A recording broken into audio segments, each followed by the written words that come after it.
I figure let's start with the main topic at hand, which is really the networking as an introvert sort of challenge that we face. I know I would characterize myself as an introvert. You would as well. I think we were both test proven to have found ourselves in this scenario.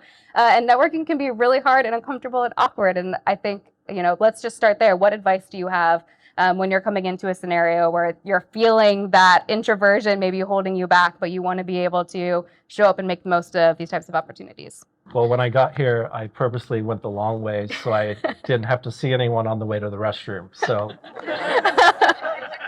I might have the wrong person for tonight. It's okay. I think one piece of advice is get comfortable with who you are. And my experience has been that if I'm involved in a social situation, it might be uncomfortable, and that's okay. And not to be too hard on yourself. I'm just trying my best. So I try to embrace that in things like this. I'm just going to be myself, and if I say something stupid, that's inevitable. So are there any helpful, anything that you do to prepare yourself when you know you're going to be going into a situation where you're going to be networking, or anything maybe that you do afterwards to help recover, get back some of your energy afterwards? I think back in the day, I would use alcohol to cope with events like this. And at the time, I thought that helped. It didn't. And so now I just embrace just trying to be myself and try to participate in things that I think are meaningful. And if I get cornered by someone I don't want to talk to, just leave. It's like, and I also don't like small talk. So that's why for me, the connection is important at things like this.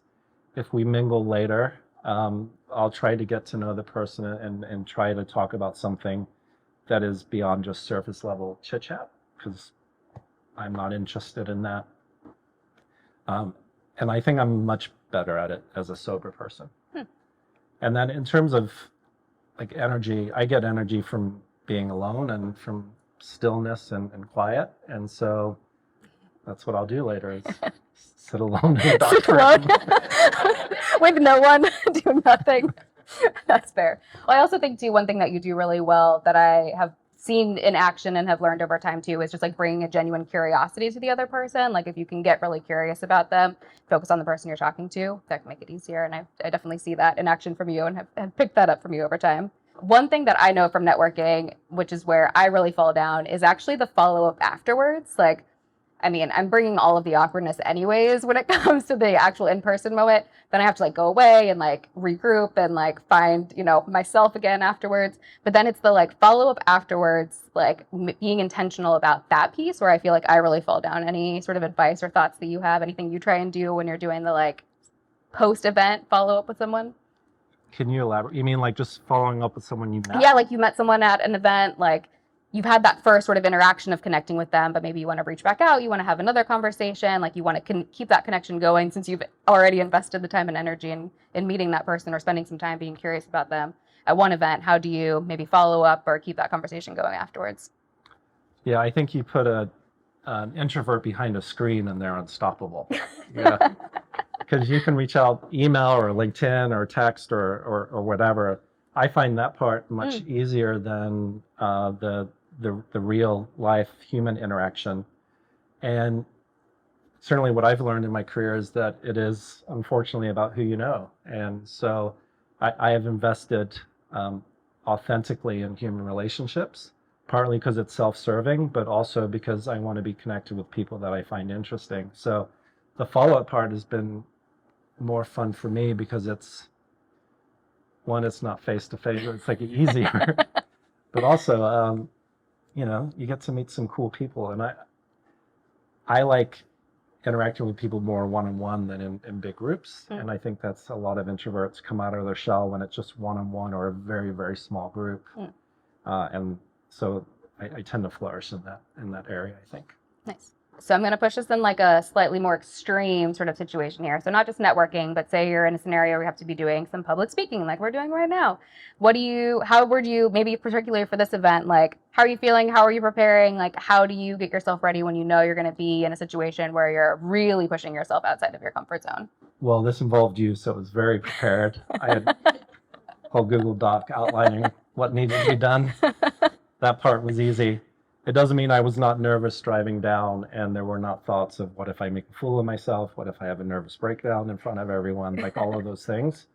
And a lot of what I have done for the past 20 years of my career is I have gone from not being able to speak up in a meeting because I was too scared or too nervous to massive fear of public speaking, hoping I wouldn't get called on in a meeting, and I mentioned, I leaned a lot on alcohol in the past, not in meetings. But like fear of speaking, you can take beta blockers, you can take Xanax, you can take all these things that will help, but it's also preventing you from being your true self. So practice. I made a rule with myself to never say no to a speaking event, ever, because it was so terrifying, and I knew I was outside of my comfort zone.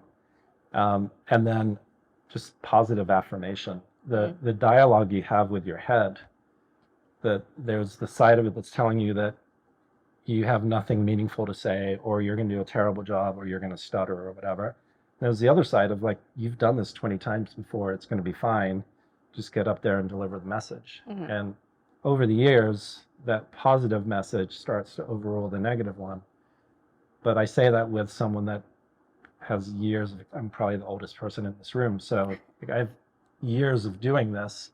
Very early in my career, it was really hard. One thing I know from a public speaking perspective that I think you've changed is I think you had shared maybe on Twitter or something at some point that you used to like really like have a script, practice it a lot, and you've tried to like move into a situation where you're just like maybe have some notes but be a little more freeform. How has that sort of transition in your public speaking been going? Part of that is just confidence of doing it, but I used to memorize. I'd write out a presentation and memorize it word for word so that I could be unstoppable.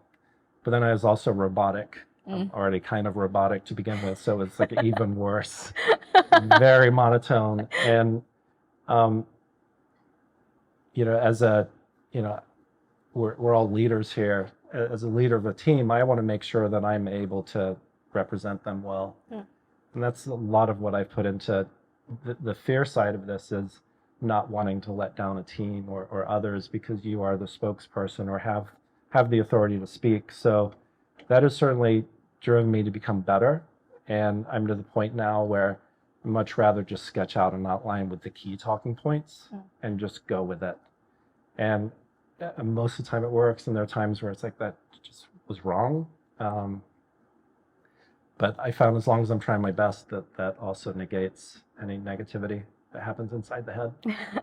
Let's maybe drill into one of the things that you said just a little bit ago around like even being afraid of speaking up in meetings. I know like I have certainly felt that, and especially being in situations where as you advance in your career, people are expecting you to speak up and have an opinion. What are some of the things that you found that maybe made you more comfortable or have maybe a little less anxiety in those situations where you knew you were going to get called on and have to be able to speak up in a situation where you felt uncomfortable? Certainly be prepared. And I think a lot of us are marketers and might be put on the spot for things like pipeline or demand gen, like all of that stuff. So you always need to be prepared for that. I think I've been fortunate to have mentors that have pushed me. Like I've had mentors that have come up to me after a meeting's over and said, "Why didn't you speak up? You need to start speaking up." And I think we've all had people in our professional lives that have played similar roles. So mentorship was very important. And then you start looking around at who's speaking, and then realize that it's not always the people with the best ideas. And then slowly you start realizing that, hey, I'm an average white man too. Like my ideas are just as good as theirs. So let's give this a shot. And it works. Amazing. Oh, God, Daniel. So tell me, in meetings now, so obviously like you are someone that I would consider a mentor. I know I've certainly had those conversations with you where it's been like, hey, I really need you to speak up and like have something to say in these meetings. Like you've got ideas, don't be afraid to share them. Are there things that you try and practice, now with your teams, having been a CMO at multiple companies now? Are there things that you try and do when you recognize other introverts in the room that other managers can maybe take away and try as well? Yeah, I think management is you get to know everyone, and we're all snowflakes and unique in our own way, and the way you manage one person is very different from the other. Introverts is about giving them a platform where they feel comfortable, and that might not be calling them out in a meeting. Often it's not, but I'll often go to them afterwards, in person or Slack, and say, hey, was there anything else you wanted to add, or I wanted your opinion on this, or hand them the actual project to do. And that has helped. But that's the same for introverts, extroverts, in between. Like you have to figure out the right message for the right person in terms of inspiring them and getting them comfortable professionally. I'm going to change our topic a little bit and talk a little bit about imposter syndrome. So obviously not something that's specific to introverts only. Extroverts can obviously feel this as well. Anyone can feel it sometimes, all the time, at different points in time. I know it's something that I feel. I know something that you have felt. How is that, dealing with imposter syndrome, something that you've faced over time and dealt with, and what are some things that you like to try and help you when you're feeling, especially sort of in that sort of mode? It's still there. I still think I'm going to get fired all the time. But I think that's most CMOs. It's still there. I think I don't want to come off as someone that has figured it out. I think a lot of this comes with just getting old and being more comfortable with who you are as a human, more comfortable in your skin, and just kind of, I know who I am. So it's a balance of certainly that internal dialogue that I've spent a lot of time on, therapy, and not making assumptions. There's a book called The Four Agreements that has really changed my life in terms of how I approach my mental health. And one of them is just try your best. And if you're trying your best, you can't really fault yourself. I'm certainly not perfect. So I try my best and try to keep improving, and hope that I don't get fired. Just keep on hoping. Yeah. That's what we're all doing, just hoping every day. One last thing before I open it up and see if anyone else has any questions for you is around the idea of leading as an introvert. So obviously, if you're a manager or a leader, they're not mutually exclusive. You can be a leader without being a manager. But you often find yourself in situations where you really have to maybe show up in a way that's uncomfortable. One thing that I think you do really interestingly is like you really sort of wear your introversion as like a badge of honor in some ways. And I'm curious to hear how you sort of maybe have leveraged that as a superpower, as a way to bring sort of a different style and flavor to the way that you lead. Yeah, certainly stubbornness is a big part of that. But also as you get older, you are so much more comfortable with who you are, and that has been a wonderful realization for me. And I want to be in environments or work with people or companies where I can just be myself, because life is too short otherwise. So that's one side of it. And there's a quote that I'm going to butcher and probably combine with another one, but I think it's something like leadership is what happens when no one is looking. And that applies to every single person in this room. And I also adhere to servant leadership, and my role is to serve the team and give them the opportunity to do their work well. And that really works. Like I am just here to approve budget and forward emails and like report on some metrics. And then when you invest in people to do the real work, you watch just brilliance happen. And that to me has been one of the most rewarding things. So also a little self-serving because it's so much fun for me. So that's made it a lot easier as well. Well, I know we've got a room of probably a lot of introverts who maybe don't want to like stand up and ask a question, but if anyone does have a question for Daniel, we'd love to hear them.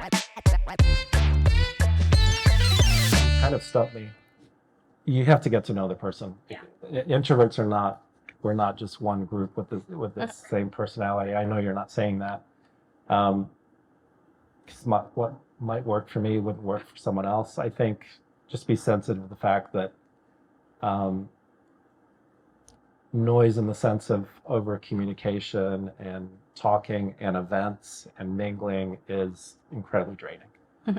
And so I think I joked earlier about just sitting in a dark room, but that sounds pretty good. And it is absolutely not personal to anyone in this room. And that's the thing that I sometimes struggle with here, is that I never want my issues, who I am, to make someone feel bad. And just because I'd rather be alone is not a statement on anyone. That it's all me. I might add one thing. Yeah. One thing that I really appreciate too is when someone gives me permission to not have an answer right away.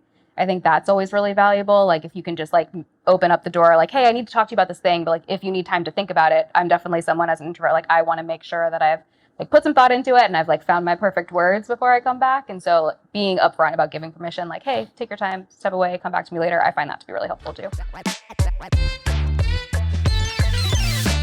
Breathing is the best thing. It is so hard to give you advice because in that moment you're literally fighting for your life. So in all your free time during that, if you can try to remember breathe, it's a breathing thing that's happening. And so I used to do a lot of breathing exercises before meetings where I thought it might be stressful or hard or speaking or anything like that, just to set. I also took beta blockers, which helped, Xanax, which was fantastic. A little too much. But the advice I give you is to try to work through it naturally. Breathing is big, and you just have to do it more. I'd be happy to talk with you more about it after this if you want. Trust is everything, and if I look back on every great professional experience or every negative, trust has played a role in both of those. I have tried to be a very direct communicator because it is about trust, and I want to be able to trust people. So just because you're introverted doesn't mean you're quiet about stuff. And so I've made it a point of if I agree with something, I'll support and praise people. If I disagree, I'll speak up. And any one of us can do that if you get past the point of it. Sometimes it's uncomfortable because it's still a human interaction that can be uncomfortable. I love being uncomfortable, so that's not an issue. But that's the big part about trust. And related to that is I think one of the messages, if I could have you leave with anything, is that just because you're an introvert doesn't mean you can't be a leader. And that's what I kept telling myself, is that why would I let that prevent myself from doing the things I want to do professionally? And so that would, if you are an introvert, that's my challenge to you. It shouldn't be all extroverts, just like it shouldn't all be white men.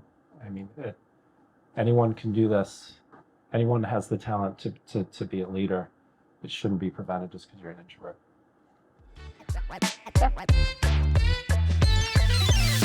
I think you should think about your own leadership style and define that. And if you have already, great. That's your roadmap. You are not here to be liked. The piece of advice I always give is that this is a job. You're not here to make friends. Friends are a lovely outcome of working together. But ultimately, you're here to do a job. So what has worked for me is knowing the type of leadership style I want, what the vision is, and adhering to that. And for the most part, I'd say people have bought into that and followed me as a leader because of those things. But I have managed many introverts. I've had people that maybe say 5 words a year. And I'm still friends with those people, but in the moment you're like, does this person like me? Do they hate me? You just have to be confident in your leadership, in your roadmap, and stick to that and do good work. Yeah. That sounded like a fortune cookie. I apologize.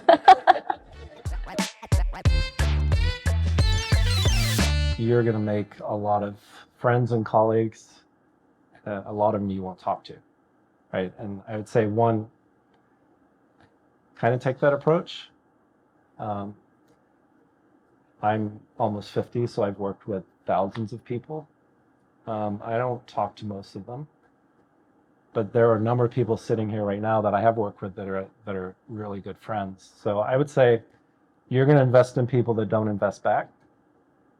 People are going to invest in you, and you want to invest back. And and when it all works out, you're both investing, and that's pretty wonderful.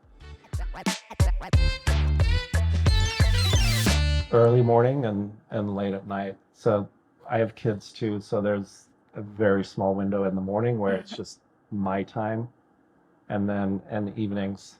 It's not enough, but it is just enough, I guess. And it's kind of a deal I made with myself, and maybe you've done the same thing, is that I don't want I'm proud to be an introvert. I do not want it to hold me back. And Molly was talking about messages. Like at work, I get emails, text, WhatsApp, Slack, phone, like whatever it is, right? Like we all do. It's not how I want it to happen, but it's the price of this job, just like speaking is, and then having to figure out how to recharge. So part of it is just kind of pushing through and training for that, and knowing that you'll catch up, but it's hard and it's draining for sure. I know some things that I try and do in those situations is some of what Daniel said of taking some time to help coach that person, to help find opportunities where they're going to feel comfortable being able to speak up, advocate for themselves, have some opportunity to maybe talk about a thing that they've done really well or show off a project that's gone great. I think the other thing too is if you have those people on your team and you recognize that, going out of your way to really advocate for them. I think that's something, to Daniel's point of like how he has helped introverts over time. Like I have certainly felt that in a way that he's built trust, is that like he goes out of his way to make sure that like if that person isn't advocating for themselves, that he's finding opportunities then to then highlight them. It's something that I've tried to do as well. Like, hey, did you see that so and so did this great project? If you could reach out to them, they would really appreciate it. Finding those moments where you can help encourage the action from someone in a leadership position to help reach out to them, that then feels really good and authentic to that person, and then helps give them more opportunities to feel confident that they're doing a great job, that they're being recognized. But when you're the manager, you going out of your way to find those sort of moments behind the scenes in order to, shine a light on them, lift them up, that can really go a long way. Well, thank you so much, Daniel, for taking this time with us. We really appreciate it. Give you a little round of applause. Thank you, everyone. Daniel.